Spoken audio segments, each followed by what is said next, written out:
Price Lord. மீட்பெரும் இரட்சகருமாகிய இயேசு கிறிஸ்துவின் இனிய நாமத்தில் உங்கள் அனைவருக்கும் என் அன்பார்ந்த வாழ்த்துக்கள். இன்றைய வேத வசனம் புலம்பல் புத்தகம் 3ஆம் அதிகாரம் 37ஆம் வசனம். ஆண்டவர் கட்டளையிடாதிருக்க காரியம் சம்பவிக்கும் என்று சொல்லுகிறவன் யார்?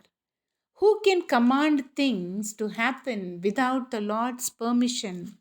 நமக்கு ஒரு காரியம் ஆக வேண்டும் என்றால், காரியம் நம்மை நோக்கி வர வேண்டும் என்றால் ஆண்டவன் கட்டளையிடப்பட வேண்டும். அல்லேலூயா.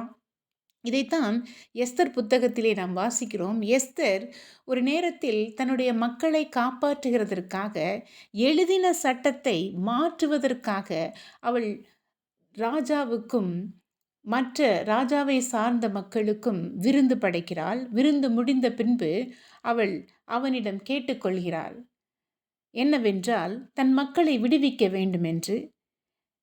எஸ்தர் புத்தகம் 8ஆம் அதிகாரத்தில் 8ஆம் வசனத்தை படித்தோம் என்றால், இப்பொழுதும் உங்களுக்கு இஷ்டமானபடி நீங்கள் ராஜாவின் நாமத்தினால் யூதருக்காக எழுதி ராஜாவின் மோதிரத்தினால் முத்திரை போடுங்கள்.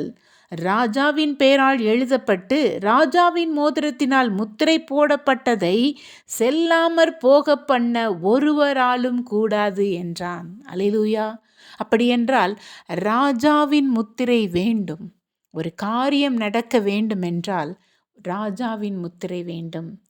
ஆமாம் அன்பார்ந்தவர்களே, நமக்கு காரியம் வாய்க்க வேண்டும் என்றால் ஆண்டவர் கட்டளையிட வேண்டும் என்று பொருள். அவர் கட்டளையிடாதிருக்க காரியம் சம்பவிக்கும் என்று சொல்லுகிறவன் யார்? நமக்கு இன்று பல தேவைகள் உண்டு. அவர் கட்டளையிட வேண்டும். அப்பொழுதுதான் நமக்கு காரியம் வாய்க்கப்படும்.